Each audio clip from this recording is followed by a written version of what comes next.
Hi guys, Berry Babe here. If you hear my dogs, honestly, they're not out there all the time, but I'm hearing a dog and I think my husband's let him out. They have a big area in the backyard. They're beagles, so we don't have electric fence because they would just zoom right through it. So, to the stats. Today I was down 0.8. I was most pleased and surprised. 157.4. So my goal by Friday morning is to be at 155. That'll be my last drop weight. Then Friday, Saturday, and Sunday will be my purgatory days, and then I'll start P3 on the 1st. Somebody's wheeling their garbage cans out, I'm sorry. Squirrel. So I have lost 20.4 pounds in 52 VLCDs. Ouch.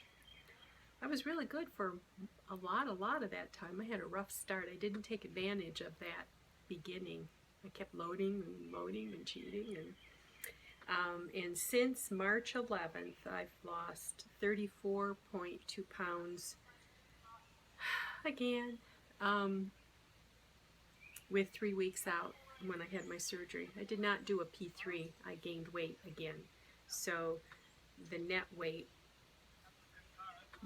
34.2 we're talking about. I ordered a Fitbit Blaze for my birthday, which should be here Friday. I guess I'm going to join you guys, but I don't know. I'm not making any promises.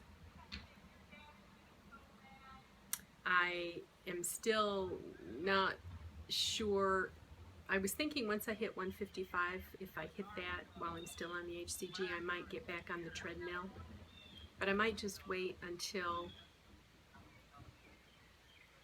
a little bit later. I don't know. The basement's nice and cool.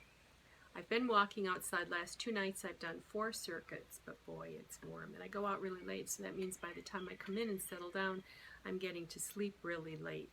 And I know that sleeping can affect your losses. And I've been watching a lot of keto videos of people who've done it or are doing it and are making videos. And I'm sorry. And the one girl said today, don't get in heavy duty into exercise right in the beginning. The first week or up to 3 weeks, while you're converting from burning glucose into burning ketones from your fat, they call it the keto flu, and you can feel lousy. And we're supposed to go up north and spend several days at the campground where my will-be in-laws have their big trailer. So we're going to take ribs, which I won't eat. My husband smoked them, and we'll take those up. But they think I'm strange anyway, because our family and their family are not the same. They're a very traditional Catholic family with dinner on the table every night, and they never really talk about much of anything in our house. Maybe it's because we have girls, and maybe it's just because it's me. It's like, it flies, whatever. So I'm kind of different, and I like it. My daughter likes it, but it just really, the missus, we call her, is just really intrigued. And my daughter's very circumspect about what she says. And the boy, we call him the boy, because when my kids were little, my girls were little, they wanted me to bring home a boy from Guatemala, and I said, no, I got 2 hands, we've got 2 parents, 2 kids, we fit in a restaurant booth, we fit in a car. We're not getting another kid, we're not getting a boy, because I picked girls.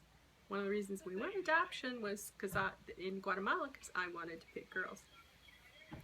So he just kind of sits there and watches what goes on. I'm told he's quite entertained by me, but I don't know how I feel about that once I'm 10 years older and the mother-in-law. They get married next summer. I was able to, about the Fitbit, I I guess I'm committing. I got online and pulled up my Fitness Pal, which I've never been very successful with, but I joined you pay $5 a month and it lets you track your macros in grams instead of percents. Because of my malabsorption issues, I can't go on their traditional amounts. I have to artificially inflate my grams for protein and fat. So I contacted my bariatric nurse because, you know, rumor has it when you have the DS at the beginning, you malabsorb 70% of the fat that you eat and about 40% of the protein.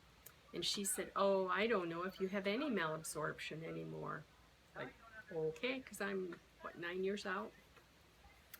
And 5 years, no, 9, 10, 11, 12, yeah, it's been a while. She said probably malabsorb 15% for both protein and fat. So it's going to be a challenge for me to do menus that are only 20 carbs, plus the protein, so much of the protein does have carbs, and I won't be doing a lot of keto pancakes and things like that right in the beginning until I actually get into ketosis. But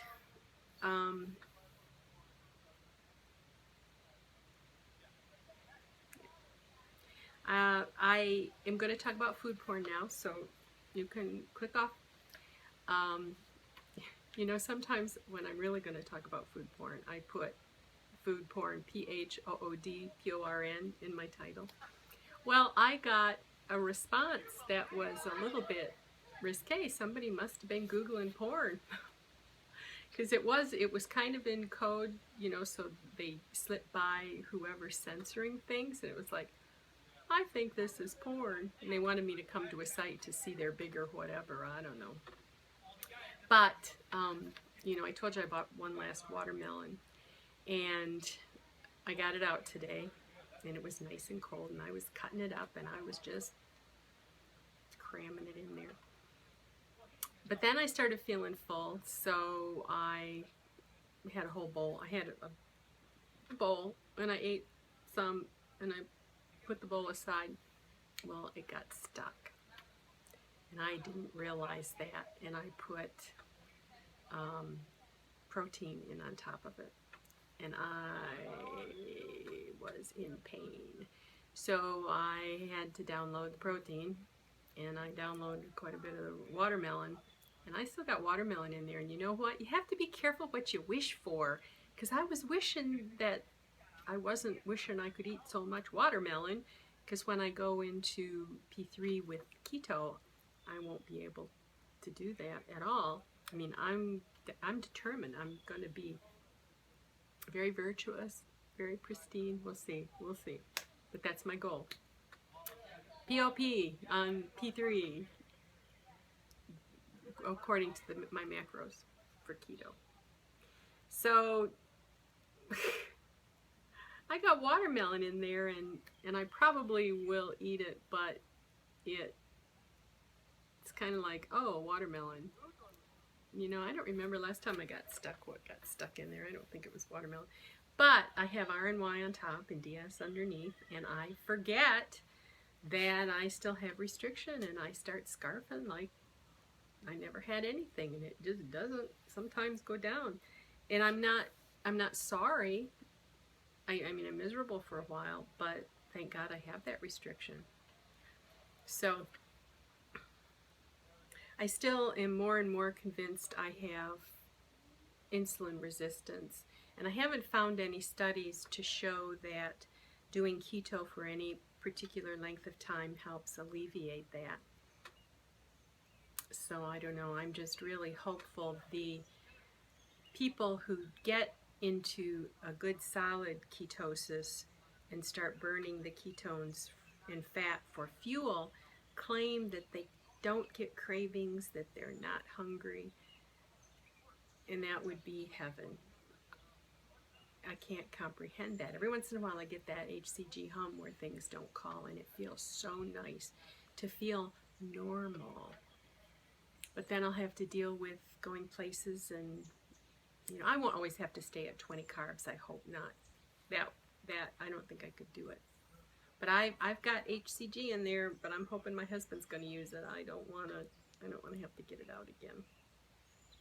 So tonight I think he was going to make a run out for some things for Lions Club, and to Gordon's I get 10-ounce little waters that I put my protein in, and so I'm going to go with him. And it's hot, and I have air in my room.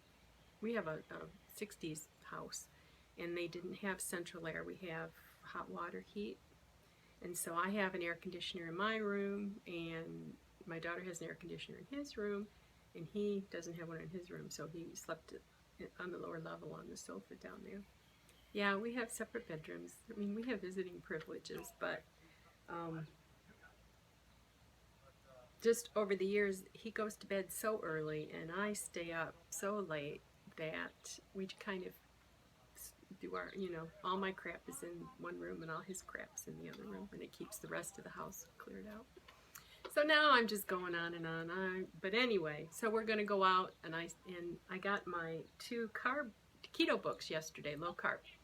And I opened this one up, and I thought, this looks really familiar. Oh yeah, I own it. That's not the first time I bought something and I didn't. I looked in the bookcase, and it wasn't right in the bookcase. But yeah, it wasn't too far off. So I probably will. I'm using my old one, because when I read it the first time, I really wasn't using it as a manual, and now I'm really looking at it for clues.